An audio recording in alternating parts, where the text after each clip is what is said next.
नमस्कार दोस्तों, पहलवान गुरुदीन ग्रुप ऑफ कॉलेज के यूट्यूब चैनल पर आपका हार्दिक स्वागत है। मैं विभा ताम्रकार, राजनीति विज्ञान की प्रवक्ता। यदि आपने हमारा चैनल अब तक सब्सक्राइब ना किया हो तो प्लीज़ सब्सक्राइब करें, लाइक करें, शेयर करें, कमेंट्स करें और बेल आइकन बटन दबाना ना भूलें, जिससे हमारी सारी नोटिफिकेशन आपके पास सबसे पहले पहुँचे।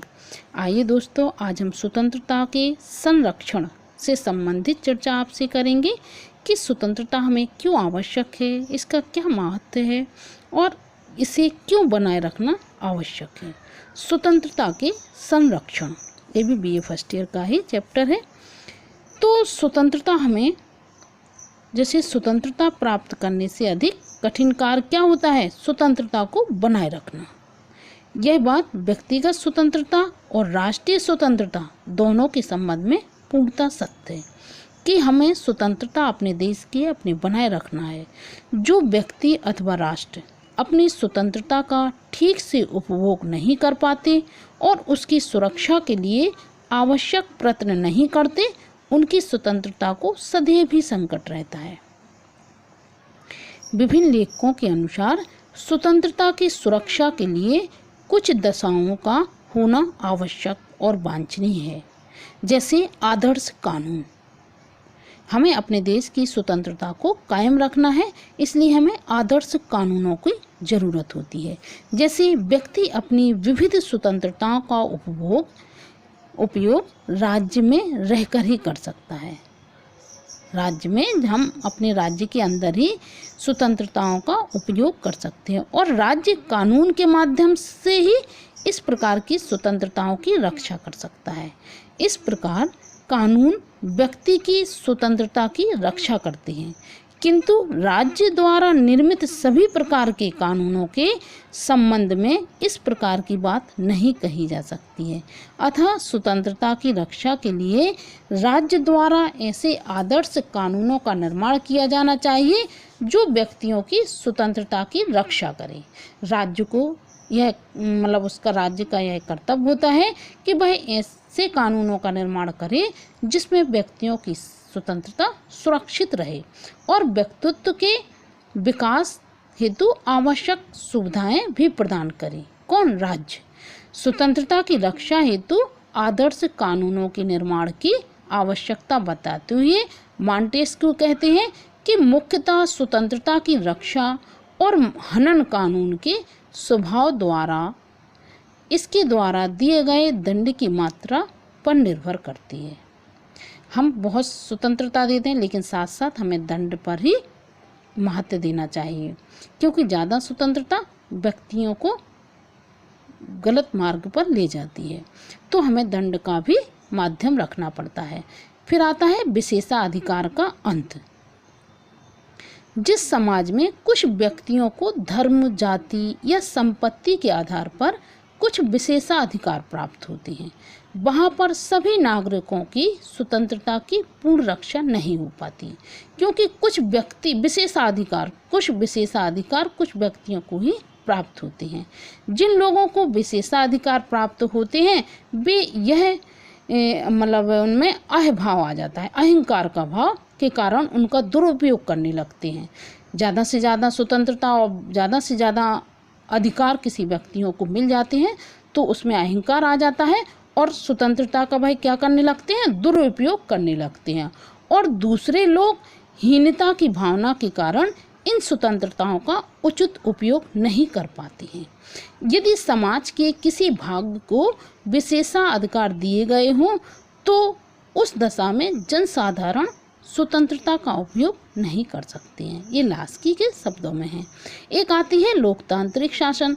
इसमें क्या होता है कि व्यक्तियों को अपनी स्वतंत्रता के हनन का सबसे अधिक भय शासन से होता है, किंतु यदि लोकतांत्रिक शासन हो तो जनता का यह भय कुछ सीमा तक समाप्त हो जाता है। लोकतंत्र में जनता शासित होने के साथ साथ शासक भी होती है और शासन की अंतिम सत्ता जनता में निहित होने के कारण स्वतंत्रता का हनन हो ही नहीं सकता। यही कारण है कि नागरिकों की स्वतंत्रता की रक्षा और व्यक्तित्व के विकास लोकतंत्रात्मक शासन में ही सर्वोच्च समझा जाता है। एक होता है मूल अधिकार। मूल अधिकार संविधान द्वारा नागरिकों को प्रदान किए जाते हैं, जिनका उपयोग राज्य के विरुद्ध किया जा सकता है। ये मूल अधिकार दूसरे व्यक्तियों के हस्तक्षेप से भी व्यक्तियों की स्वतंत्रता की रक्षा करता है। यही कारण है कि वर्तमान समय में स्वतंत्रता की रक्षा के लिए मूल अधिकारों की आवश्यकता समझा जाता है। इसी दृष्टि में भारत, अमेरिका, रूस, आयरलैंड, फ्रांस आदि राज्यों के संविधान में मूल अधिकारों की व्यवस्था की गई है। मौलिक अधिकार होते हैं, तो जैसे भारत, रूस, अमेरिका, आयरलैंड, फ्रांस आदि देशों में मौलिक अधिकार, व्यक्तियों को स्वतंत्रता दी गई, मौलिक अधिकार दिए गए हैं। यदि सरकार कुछ गलत करती है तो सरकार के खिलाफ व्यक्ति विद्रोह कर सकता है। एक होता है स्वतंत्र न्यायालय। न्यायपालिका को भी हमेशा स्वतंत्र रखा गया है। नागरिकों की स्वतंत्रता के लिए यह नितांत आवश्यक है कि न्यायालय स्वतंत्र हो और न्यायालयों के कार्यों में किसी प्रकार का सरकारी हस्तक्षेप न हो। इस प्रकार की निष्पक्षता और स्वतंत्रता की स्थिति में ही न्यायालय नागरिकों के अधिकारों की रक्षा कर सकता है। न्यायालयों के व्यवस्थापिका या कार्यपालिका के अधीन होने पर वे शासन सत्ता के हस्तक्षेप से नागरिक स्वतंत्रता की रक्षा नहीं कर सकते। यदि कोई उनमें हस्तक्षेप करता है तो वह नागरिक स्वतंत्रता की रक्षा नहीं कर सकते। इसलिए न्यायालय हमेशा स्वतंत्र होना चाहिए। एक होता है सतत जागरूकता। सतत जागरूकता ही स्वतंत्रता का मूल है। लास्की के शब्दों में नागरिकों की महान भावना, ना कि कानून की शब्दावली, स्वतंत्रता की वास्तविक सुरक्षा है। इसमें एक विचारक कहते हैं कि कोई भी देश तब तक अपनी स्वतंत्रता की रक्षा नहीं कर सकता जब तक कि समय समय पर वहाँ की जनता अपनी विरोधी भावना का प्रदर्शन करके अपने शासकों को सजग न कर दे। मतलब यदि राजा कोई गलत करता है तो जनता समय समय पर विरोध कर सके। शक्तियों के पृथक्करण तथा अवरोध और संतुलन। इसमें एक ये भी शब्द आता है कि स्वतंत्रता की रक्षा के लिए कुछ सीमा तक शक्ति पृथक्करण तथा कुछ सीमा तक अवरोध और संतुलन के सिद्धांत को भी अपनाना आवश्यक है। शक्ति पृथक्करण को अपनाते हुए एक ही हाथों में शक्तियों के एकीकरण को रोका जाना चाहिए तथा न्यायपालिका की स्वतंत्रता की व्यवस्था की जानी चाहिए। इसके साथ ही जहाँ तक व्यवस्थापका और कार्यपालिका का संबंध है, अवरोध और संतुलन के सिद्धांत को अपनाते हुए इन दोनों के बीच गहरे संबंध की व्यवस्था की जानी चाहिए।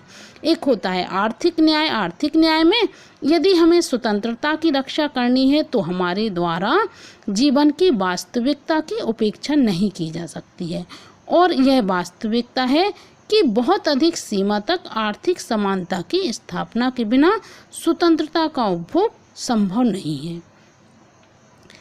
और एक होता है स्वतंत्र प्रेस। प्रेस को हमेशा स्वतंत्र रखना चाहिए। स्वतंत्रता की रक्षा का प्रश्न बहुत अधिक सीमा तक स्वतंत्र प्रेस के साथ जुड़ा होता है।